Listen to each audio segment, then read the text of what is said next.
Olá, queridos amigos, queridas amigas, estamos de volta com o nosso programa Semeando Espiritualidades, Diálogo e Prática. E aqui nós estamos trazendo agora também convidados queridos que já participaram, mas que têm novidades, né? E hoje está aqui conosco o Alessandro César Bighetto, que é nosso grande parceiro, fundador da Universidade Luiz Pampédia, da Associação Brasileira de Pedagogia Espírita, filósofo, mestre em História e Filosofia da Educação, historiador, enfim, pedagogo, e ele está lançando pela editora Comênios, né, de que ele também faz parte, um livro aqui que nós vamos comentar hoje, A Filosofia Nossa de Cada Dia, Pequenos Ensaios, de Alessandro César Bighetto. O próprio autor ainda não viu o livro, porque chegou da Grécia e ainda não veio buscar. Pois é, estou com uma inveja aí, porque você está com ele na mão, né? Eu não posso. Até o Maurício. Mas você está vestido combinando com o livro, olha só. Eu pelo menos vim combinando, né? Para fazer um charme, porque eu não posso estar com o livro na mão. Então, vamos conversar um pouco, Lê, sobre esse livro que acabou de sair do forno e que nós editamos pela editora Comênios. São 10 capítulos, né? São 10 isso mesmo, né? 10 capítulos sobre temas diversos da filosofia. E é uma coisa... Eu vou começar falando o seguinte, que é uma ideia, um trabalho, uma atitude que nós temos tido já há muito tempo, inclusive que nós já fizemos um trabalho juntos de filosofia, que é Filosofia Construindo um Pensar para o Ensino Médio, que é de, digamos, tornar a filosofia algo mais acessível, mais palatável. Então, como é que você fala um pouco sobre isso? Porque o livro tem, em primeiro lugar, essa característica, né? Sem banalização, sim, sem perda conceitual, sem perda de qualidade, né? Fala um pouco sobre isso. Sim. Bom, primeiro, prazer, Dó, estar aqui, você e com o Maurício, né? E falar aí para todo mundo que nos vê e ouve. Para falar de uma coisa que é isso que você falou, né? Novidade, né? E o livro é um pouco assim, né? O nascimento dele é meio filho, né? Você pare ele, né? Ele nasce, gesta mais do que 9 meses, né? Esse livro foram aí, pois é. Eu comecei um pouco antes da pandemia, né, organizar o livro, e durante a pandemia, né, o pesado da pandemia, e saiu agora, né? Então foram quase 3 anos aí de trabalho em cima do livro. Com essa proposta aí que a Dora disse, né? Essa é uma questão da própria filosofia, né? A filosofia, há uma discussão na filosofia, né? Nesse sentido da filosofia ser algo... se é possível fazer filosofia, escrever filosofia, falar de filosofia de maneira mais simples, de maneira mais acessível, de maneira que todos possam aprendê-la, vamos dizer assim, ou aprender aquilo que você está dizendo. Porque a gente sabe que, historicamente, a partir do momento que a filosofia adentra mais profundamente a universidade, né? E a gente está falando aí, talvez, já um bom tempo de história, né? Nesse sentido, Idade Média, né? Final da Idade Média, né? Aquela filosofia universitária, a filosofia vai ganhando uma linguagem especializada, difícil, né? E aí isso no século XIX, isso está muito marcante do século. Exatamente. Aí tem aqueles filósofos profissionais com a linguagem super difícil, que não é acessível a todo mundo, que é acessível a poucos. Não é acessível, né? A quase ninguém, né? Vamos combinar. Por exemplo, o Hegel é um exemplo típico disso, o Hegel, né?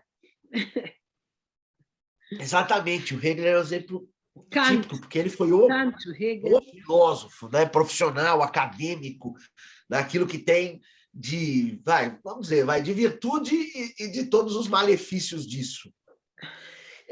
Então, a discussão que nós temos dentro da filosofia, nós aqui, digo, outros também têm, é a filosofia poder ser feita de maneira mais acessível. Obviamente, muitos criticam isso, mas aí você tem o risco de cair numa banalização, vai banalizar a filosofia, né? Vai tornar simples aquilo que não é tão simples, vai tornar, né? Vai usar uma linguagem que às vezes não é adequada para expressar o que precisa ser expressado com linguagem difícil. Quer dizer, por um lado, até é verdade, a filosofia não lida com coisas simples, a filosofia lida com coisas difíceis, a filosofia lida com coisas complexas, a filosofia tem milênios de discussão sobre assuntos que não são assuntos fáceis.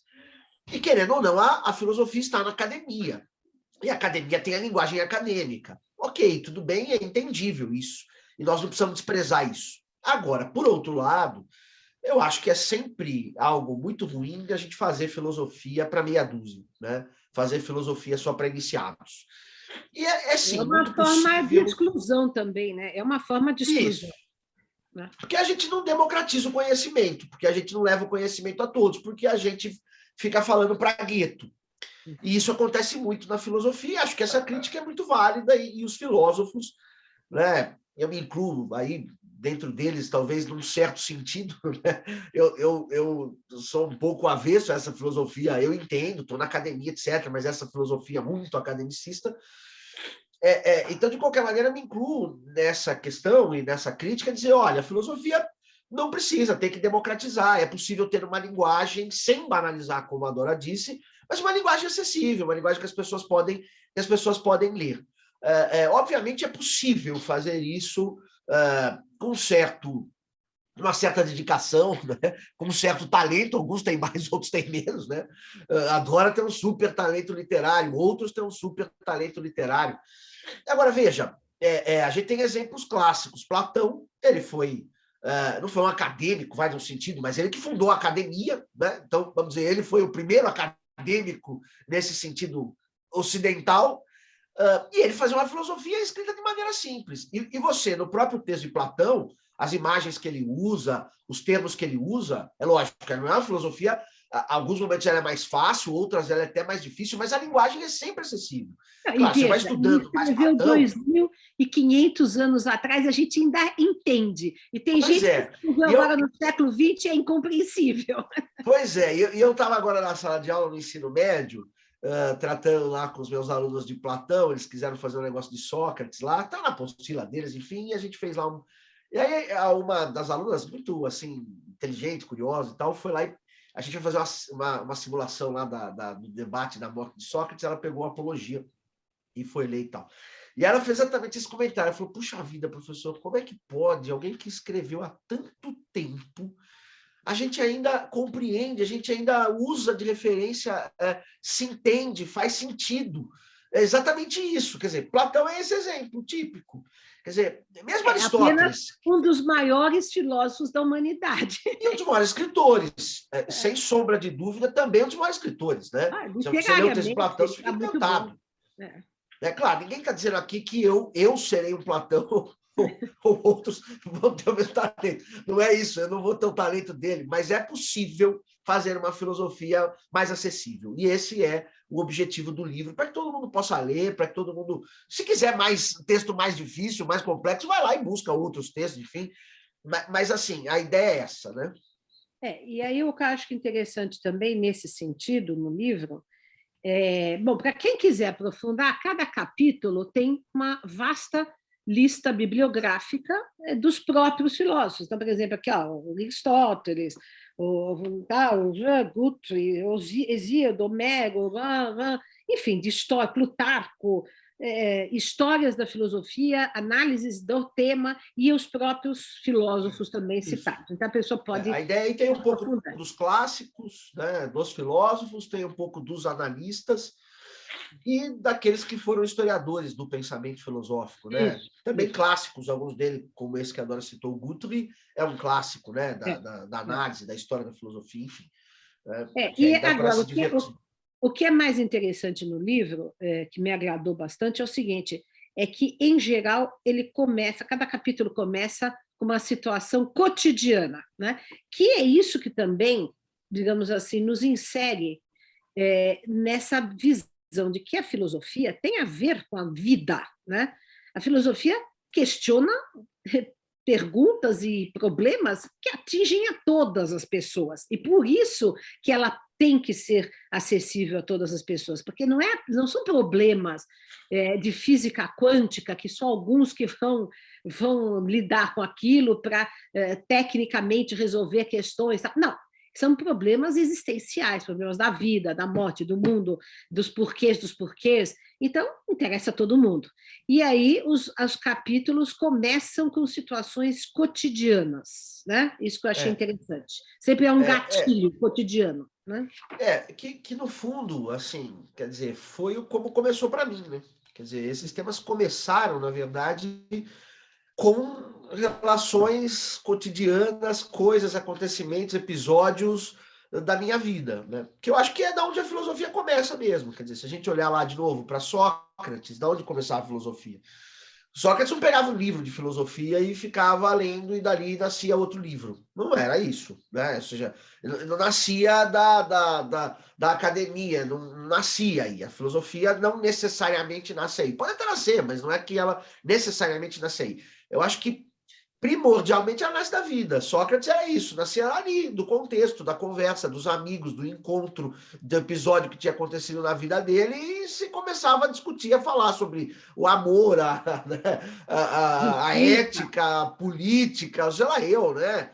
Enfim, é aquilo que faz parte da vida humana. E assim, efetivamente, eu não fiz isso como um recurso literário. Eu fiz isso porque nasceu mesmo, né? Então, por exemplo, sei lá, episódios marcantes da minha vida enquanto aluno da pós-graduação da Unicamp. Nas aulas dos meus professores, em especial de um professor que era o José Claudinei Lombardi, né?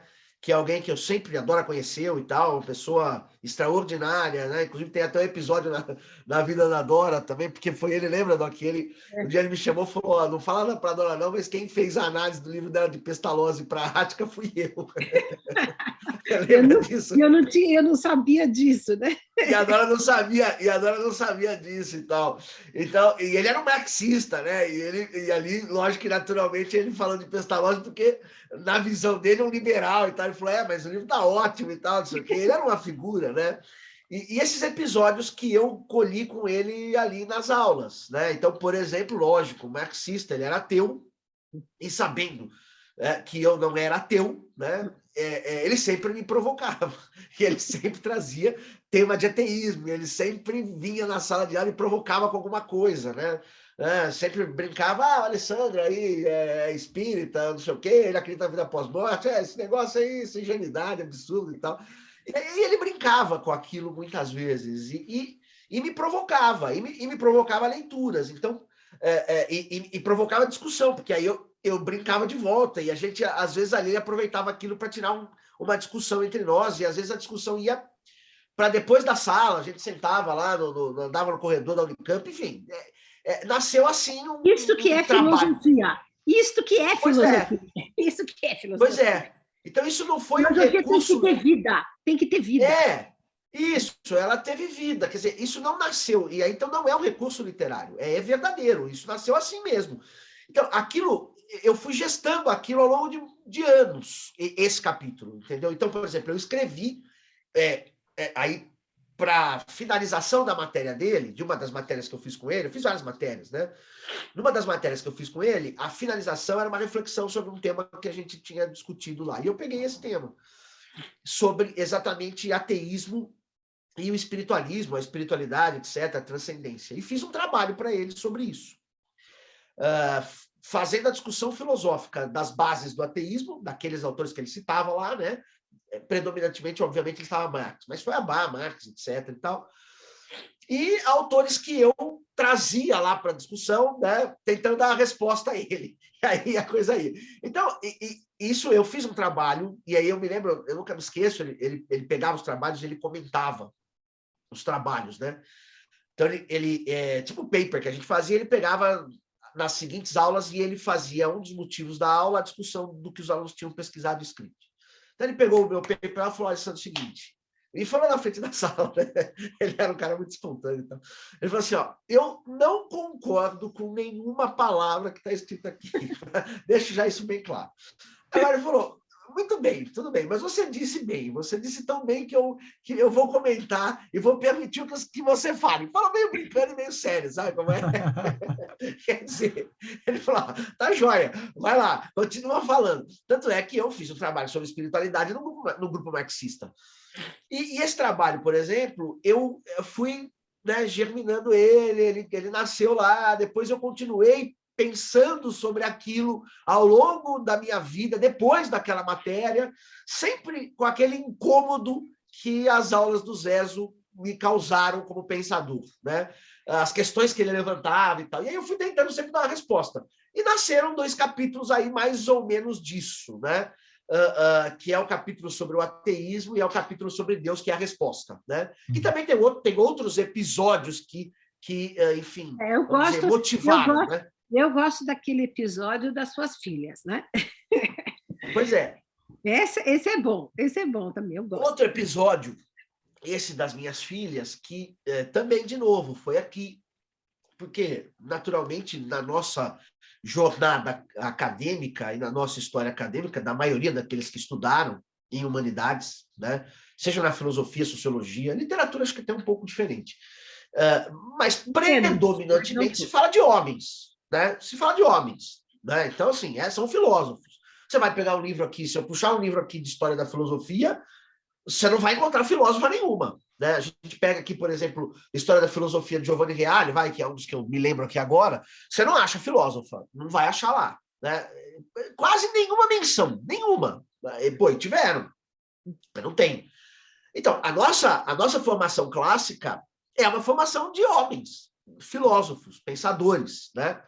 Assim é a tradição e ela se perpetuou. Muito bem. Então, assim é o patriarcado. Assim é o patriarcado. Assim na cultura patriarcal que se constituiu grandemente, né, por conta dos gregos. Que, vamos dizer aí, com muitas controvérsias, sim ou não, mas são tidos como os pais da filosofia. E os pais da intelectualidade ocidental são os gregos, não tem jeito. Muito bem, então, tá aí, é isso que tem. Na faculdade também, discutir o quê? Tudo bem, quando eu fiz a matéria do Zés lá, por exemplo, eu li numa das matérias lá, que eram os clássicos do marxismo, eu li Rosa Luxemburgo. Ok, mas era uma, e o resto era tudo homem. Legal. Tem a Hannah Arendt no campo do... vi Hannah Arendt, vi Simone de Beauvoir, mas sempre era pouco, né? Sempre pouco. Tinha uma coisa para aquilo. Bem, mas, lógico, depois a gente vai estudando e você vai tomando pé das críticas e de outros intelectuais fazendo a crítica disso, de movimentos que vieram contrários a essa questão do patriarcado, né, no pensamento, né, vamos dizer assim, quer dizer, colonizando o pensamento ocidental. Muito bem, a gente vai tomando pé disso, mas vai reproduzindo, na maioria das vezes, também aquilo que a gente na nossa formação. Não, e também existe o seguinte, né? Na verdade, como as mulheres não podiam, não lhes era permitido participar, muitas vezes realmente elas não participaram, não fizeram, né? Não produziam tanto quanto os homens, porque não tinham, né? Sem dúvida. Não tinham acesso. A gente não tinha acesso, lógico, num determinado momento da história aí sim, né? Vão produzir muito mais, né? Para cá, mas na antiguidade não. Embora tenham filósofas que estiveram lá na antiguidade, são citadas, a Aspásia, né? a Hipátia. Hipátia de Alexandria. De Alexandria, várias que foram importantes, mas enfim. Mas eu aqui com as minhas filhas, obviamente incentivando a leitura e a conversa, a discussão, sempre falei de filosofia e dos filósofos, né? Em geral, Platão, Sócrates e tal, não sei o quê, trazia livro e mostrava para elas, e elas lendo. Até que um dia minha filha mais velha, e lógico, motivada por todo esse novo contexto também, a gente estava aqui, e a gente sempre conversa, ou quase sempre conversa, de alguma coisa quando a gente está comendo aí, aparece um assunto, sabe, um tema, não sei o quê. E elas, então, ela me perguntou, pai, legal, os filósofos e tal, e filósofas? E foi uma pergunta dela mesmo, ela tinha acho que 12 anos, sei lá. Eu me lembro, eu coloquei, acho que 12, 10, ou qualquer coisa assim. E aí a mais nova também, nessa coisa, né, e foi e tal. É verdade, pai, isso aqui. E eu, de fato, não tinha falado sobre filósofas. E aquilo me despertou.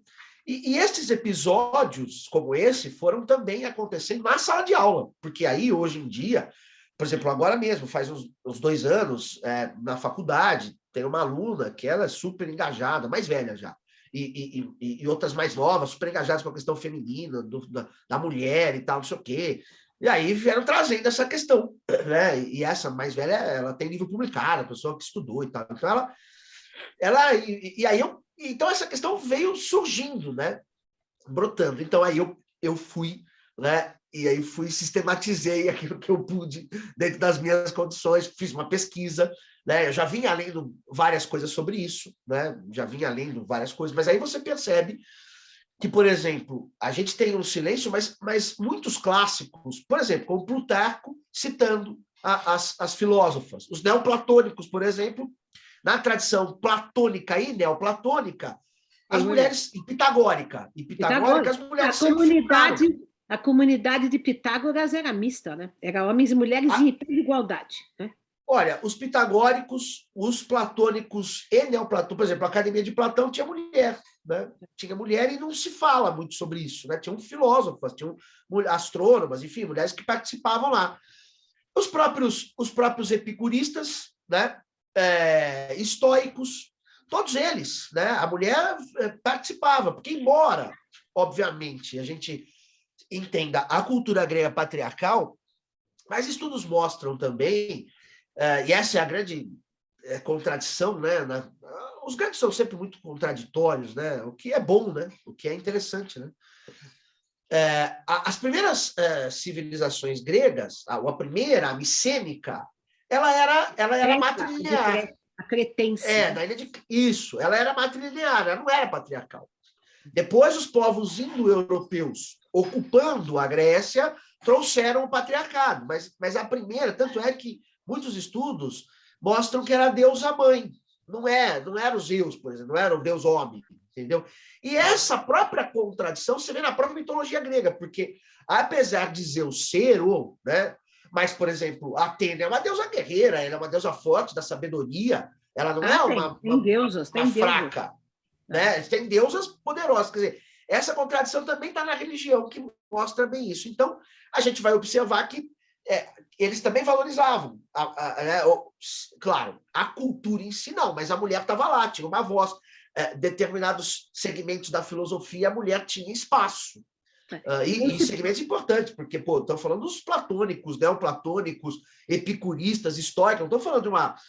pitagóricos são as principais correntes do pensamento filosófico grego. E aí eu trouxe isso para o capítulo, que ficou só bem antes legal. do Maurício fazer uma pergunta, eu queria só comentar. Lembrar que Sócrates, né, em duas questões importantes de Sócrates. Ele dizia ter aprendido a dialética com Aspásia, né?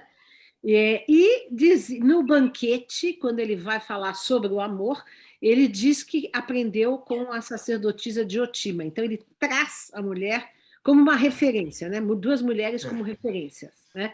Maurício... Ele Platão, né? Platão, né? Porque, na verdade, é Platão ali que está... E nesse caso, as duas mulheres, ele coloca não é só que ele tem aprendido, mas as duas são mestras, né, dele. Sim. Porque a Aspásia é uma mestra dele, como lá o Platão coloca no livro que ela é uma mestra não só dele, mas foi mestra de vários grandes retóricos, porque ela estava ligada lá à ideia da retórica, sofista e tal. Ela fundou uma escola, né? Ela fundou uma escola. Isso. E a Diotima também, né? No banquete, ela é uma mestra, ela que faz o processo maiêutico com Sócrates. Um dos casos que você cita no livro, quando você fala no capítulo sobre modernidade, você parte de uma ideia, quer dizer, de uma pergunta a respeito do próprio currículo escolar, né? Porque para ensinar filosofia na escola também se estabeleceram algumas regras, alguns marcos, assim, que obviamente limitam a discussão, né? Então, por exemplo, a passagem da Idade Média para a Idade Moderna, como se aquilo fosse uma coisa estanque. E aí você pega e, a partir de olhar para isso, você faz uma pergunta para os alunos, que é exatamente esse processo de uma filosofia viva, né? Quer dizer, diante de uma questão, a gente faz uma pergunta. E vamos ver aonde que vai dar essa pergunta, né? E aí você vai extraindo lá e vai problematizando. Quer dizer, será que não tem nada do medieval no moderno? Quer dizer, foi um rompimento ou na verdade, está tudo lá, só que revisto, ressignificado e tal. E esse mecanismo, ele é um mecanismo do pensamento crítico, né? Para você desenvolver pensamento crítico, você precisa, diante de uma situação, não importa qual situação, fazer uma pergunta para essa situação. Você não pode simplesmente aceitar aquilo.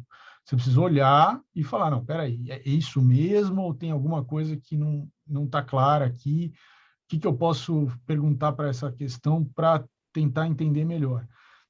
E hoje, a gente, né, na internet, nessas discussões políticas, na dificuldade de interpretação de texto, no analfabetismo funcional, quer dizer, claramente essa questão, a dificuldade das pessoas de fazerem perguntas para as coisas, e é uma coisa aguda na sociedade, né?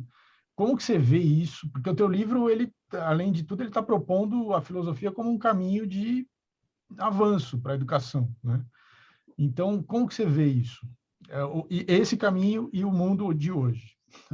Essa questão é boa, né? É que assim, você traz uma questão que eu acho que tem a ver com o currículo, né? Mas também tem a ver com a maneira como a gente, sei lá, como a gente tem tratado o conhecimento, assim, de uma maneira geral. Porque, no fundo, quando a gente pensa o processo de educação, né? Quando a gente pensa a escola, por exemplo, o que a gente prioriza, né, no processo sempre, né? E, obviamente, eu também me vejo assim e vejo a dificuldade disso e o tempo todo discutindo isso com a escola. A escola espera resposta. E a escola espera respostas prontas. E a escola espera respostas que estão escritas na apostila, né? E é isso que a escola espera e não tem jeito, é só assim. É assim o tempo inteiro. Infelizmente é assim. Então, quase em qualquer momento da escola é esperado respostas de um jeito ou de outro, e mais, quando o aluno, em geral, e aí, claro, vai depender também da sensibilidade, da capacidade, enfim, né, de tanta coisa da escola e do professor, mas quando o aluno foge da resposta esperada, ele, às vezes, ou muitas vezes, ele é penalizado, né? Ele é penalizado, porque, no fundo, ele não deu a resposta esperada. Então, nós somos treinados para dar a resposta esperada o tempo todo. Então, quer dizer, nós não somos treinados no espírito da filosofia, e acho que é o próprio espírito da ciência, né? E que está lá, sei lá... Né? Problematizar. Que está lá em Descartes, por exemplo, que nem, sei lá, todo filósofo está em Sócrates, tal, Gente, o negócio nasce da pergunta, o negócio nasce da dúvida, o negócio nasce da problematização. Então, é muito mais rico ensinar a perguntar, fazer a pergunta, problematizar, e aí sim, discutir, procurar, debater, construir, reconstruir respostas, do que, no fundo, treinar todo mundo para ficar dando resposta igualzinha. O currículo faz isso, a apostila faz isso, a escola faz isso, o professor faz isso. E mais, hein? E aí, essa é uma experiência nossa, né? Pô, eu já, agora, atualmente, já estou sei lá, estou com 45, eu estou há 25 anos na escola. 25 anos na escola, ininterruptamente.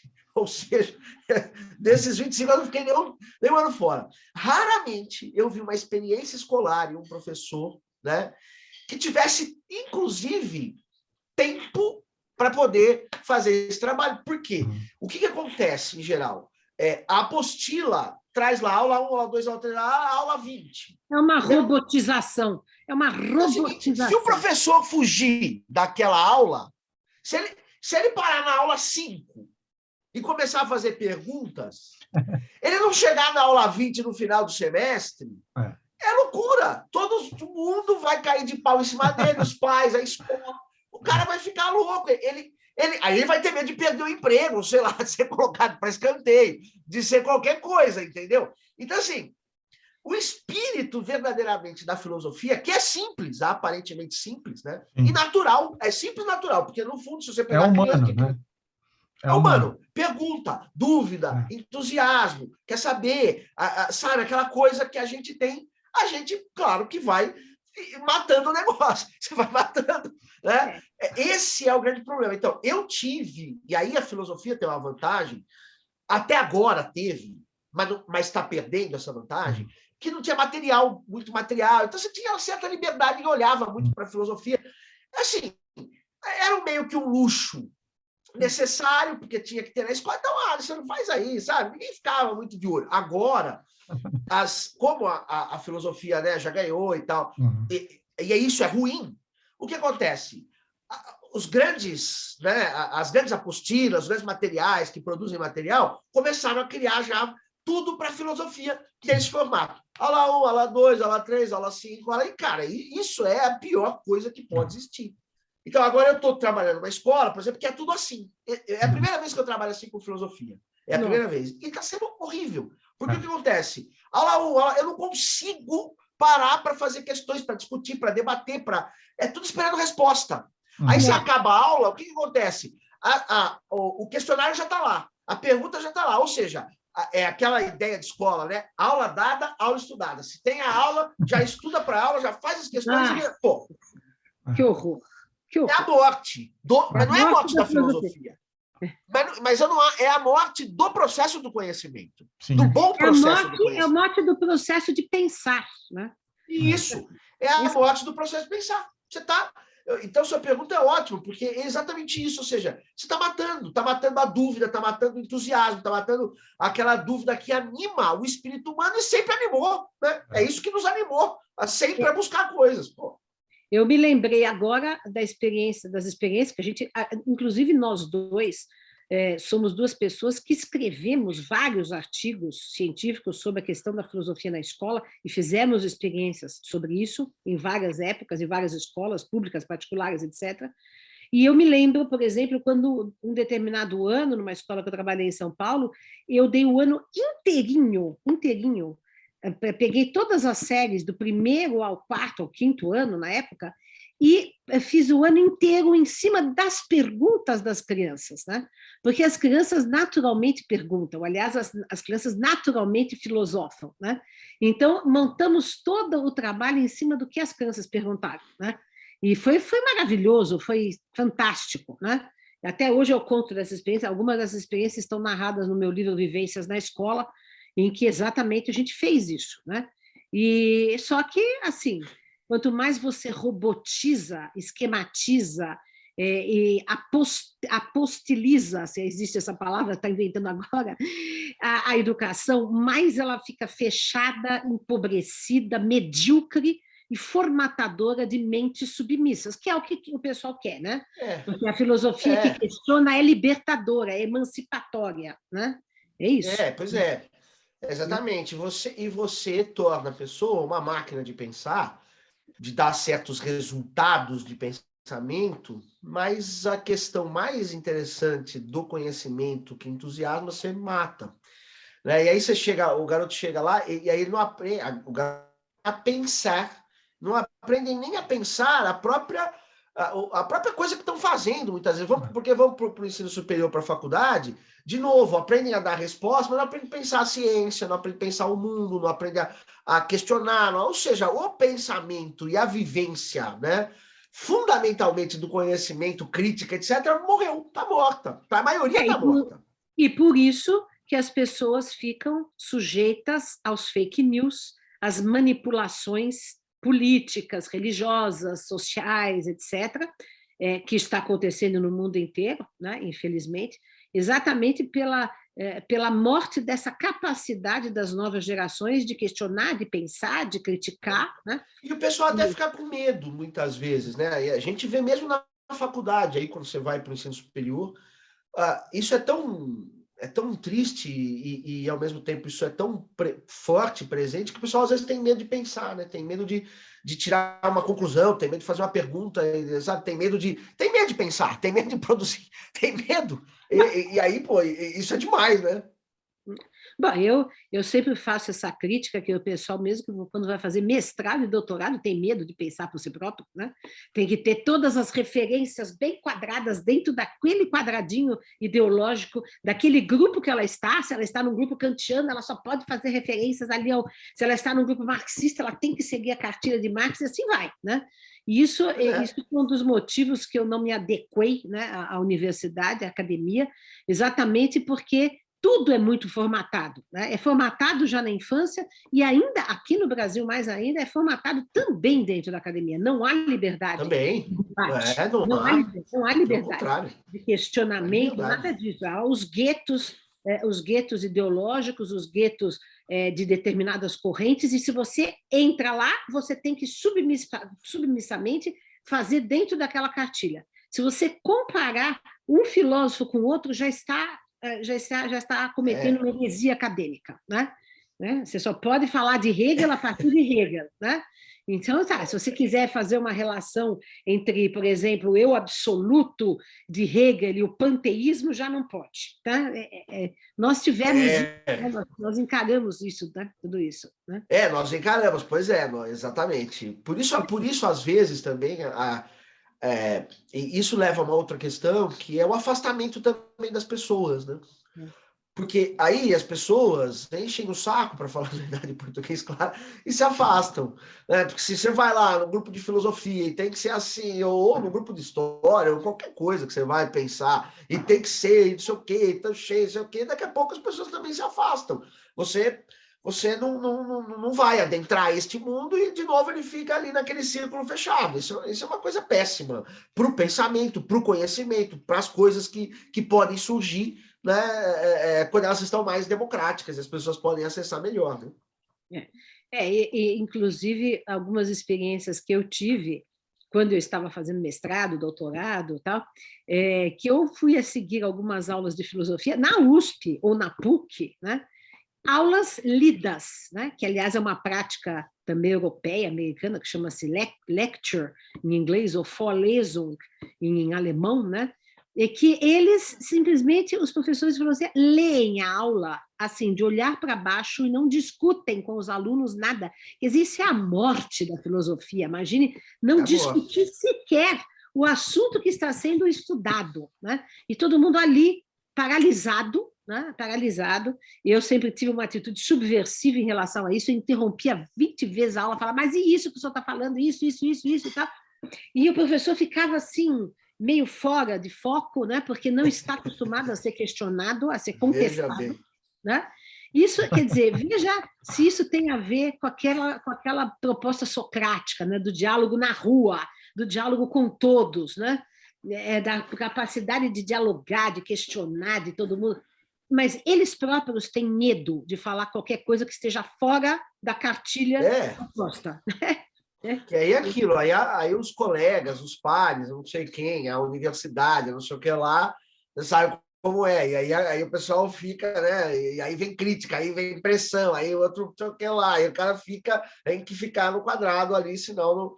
Agora, por isso a gente, né, a gente tem de pensar que, no fundo, você também não tem uma filosofia, né, uma experiência filosófica, você tem filosofias, né? No fundo, né? Eu gosto mais da definição mais ampla, que é aquela que é amor ao saber.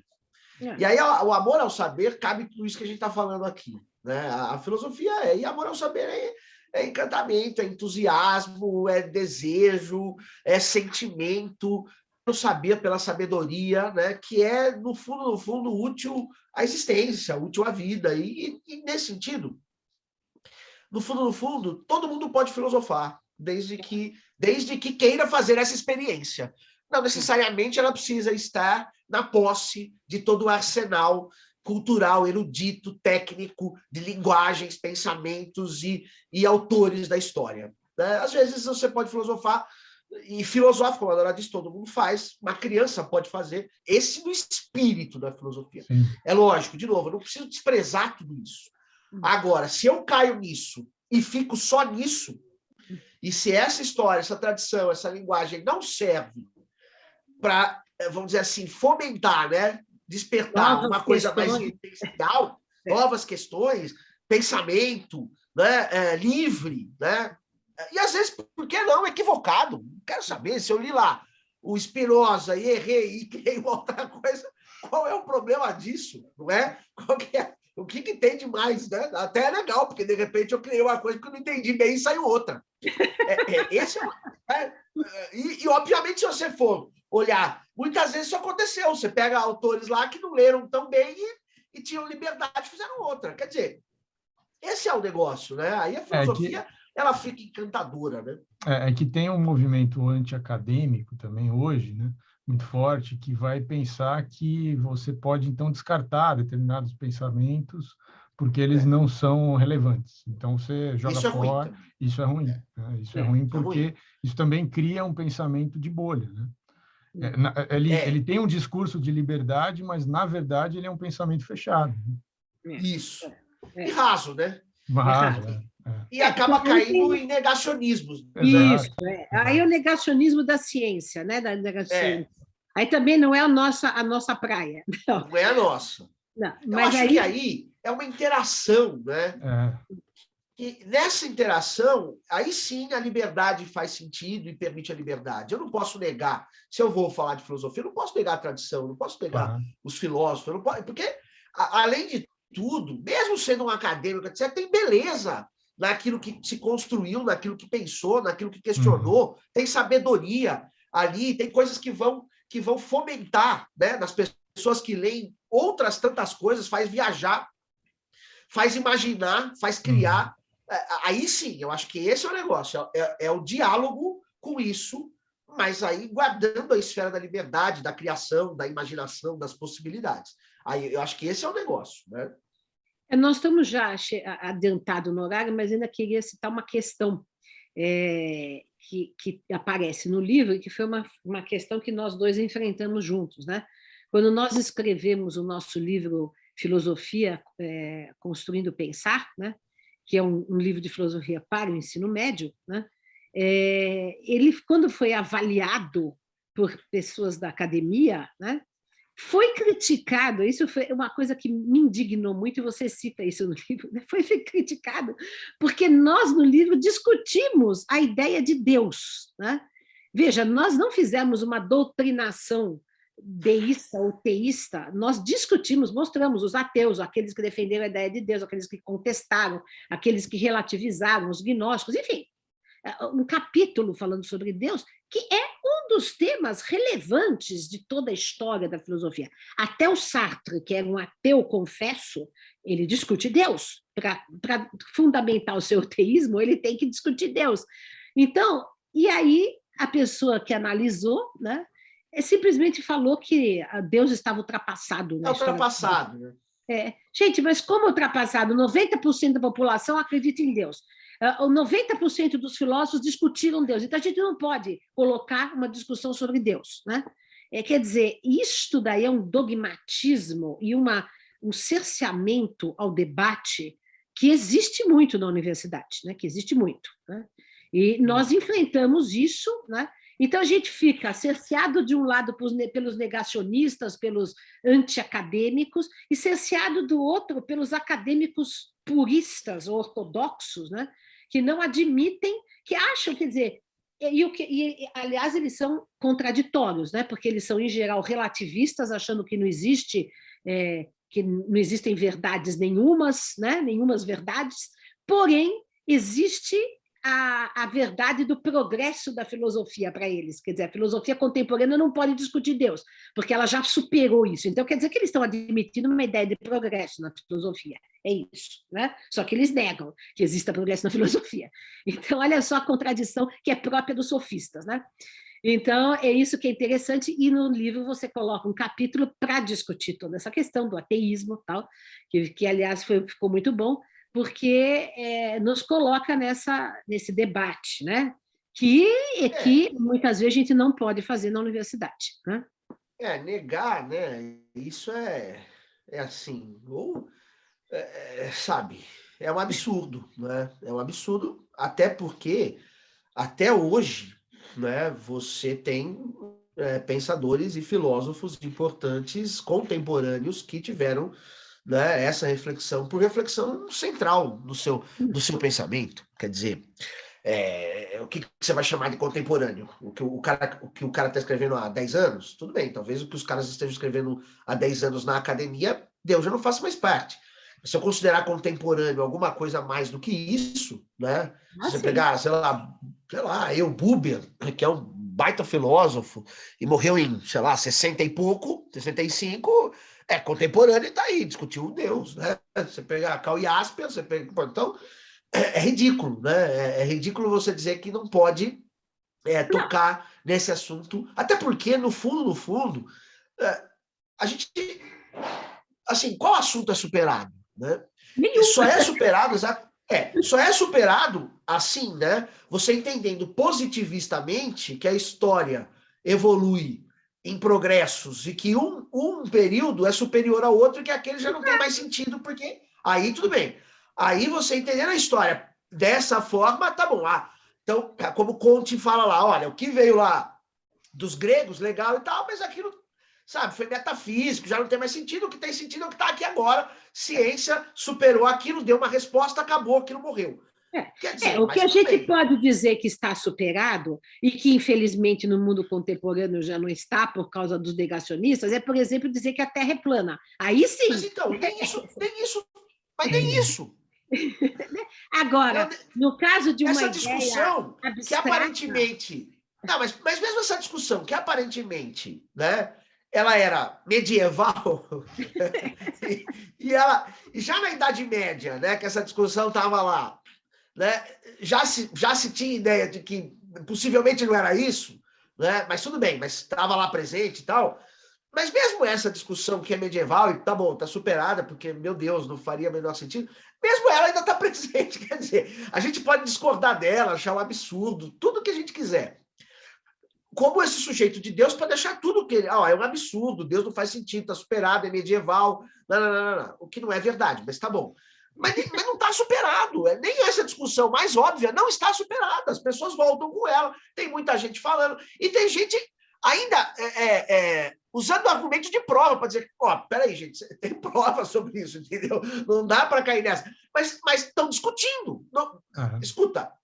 E outra coisa, a questão de Deus é como você estava falando, filósofos contemporâneos. Por exemplo, tem um filósofo contemporâneo que é ateu, que nós gostamos muito, por sinal, que é o André Comte-Sponville, que nós temos cursos dele na Universidade Livre-Pampédia sobre ele. Ele é um ateu e que discute o quê? Deus. Ou seja, os ateus discutem. Ele reconhece. Porque o que acontece?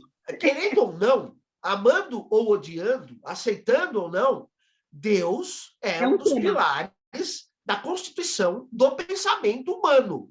Não é só ocidental. É humano.